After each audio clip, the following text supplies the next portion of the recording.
হাড় মাংসের শরীরকে যতটা ভালোবাসো তার অর্ধেকও যদি রামের প্রতি করতে তবে অনেক আগেই মুক্তি পেয়ে যেতে। এই একটিমাত্র তিরস্কার প্রেমে অন্ধ এক স্বামীকে এমনভাবে ভেঙে দিয়েছিল যে তিনি যুগ যুগান্তরের শ্রেষ্ঠ ভক্ত কবি হয়ে উঠলেন। সে স্বামী যে স্ত্রীর সঙ্গে দেখা করতে মাঝরাতে উত্তাল নদী সাঁতরে পার হয়েছিল, বিষাক্ত সাপকে দড়ি ভেবে ধরে ওপরে উঠত, লাশের ওপর পা রেখে দেওয়াল টপকে উঠেছিল, প্রেমে এতটাই অন্ধ ছিল যে কিছুই দেখতে পায়নি। এটি ষোড়শ শতাব্দীর গোস্বামী তুলসীদাসের গল্প। জন্মের পর থেকেই তাকে অভাগা মনে করা হয়। ৩২টি দাঁত নিয়ে জন্মেছিলেন বলে লোকেরা অশুভ ভেবে ভয় পেয়েছিল। মা বাবা নবজাতক শিশুকে ত্যাগ করেছিলেন। সন্ত নরহরি দাস তাকে আশ্রয় দেন এবং রাম ভক্তির শিক্ষা দেন। কিন্তু যৌবনে রত্নাবলীর প্রতি এমন প্রেমে পড়লেন যে সব কিছু ভুলে গেলেন।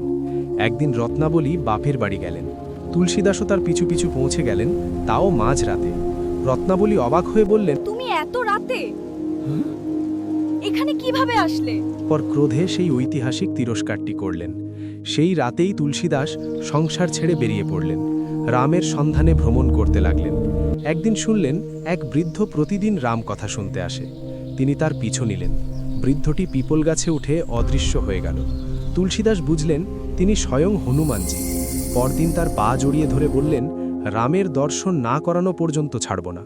হনুমানজি বললেন, চিত্রকূটে যাও, সেখানেই প্রভু শ্রীরামের সাক্ষাৎ পাবে। রামনবমীর দিন দুই সুন্দর রাজকুমার এলেন এবং বললেন, বাবা আমাদের তিলক করে দিন। তুলসীদাস তিলক করে দিলেন, তারা চলে গেলেন। পাশের এক সাধু বললেন, ওরা তো রাম লক্ষণ ছিল। যার জন্য সবকিছু ত্যাগ করলাম, তুলসীদাস তাকেই তখন চিনতে না পারলাম পেরে সেখানেই বসে কাঁদতে লাগলেন। তখন স্বয়ং ভগবান পূর্ণরূপে প্রকাশিত হলেন। সেই দিন থেকেই রামচরিত মানসের রচনা শুরু হয়। এমন মহান ভক্তের জন্য কমেন্টে অবশ্যই লিখুন, জয় সিয়া রাম।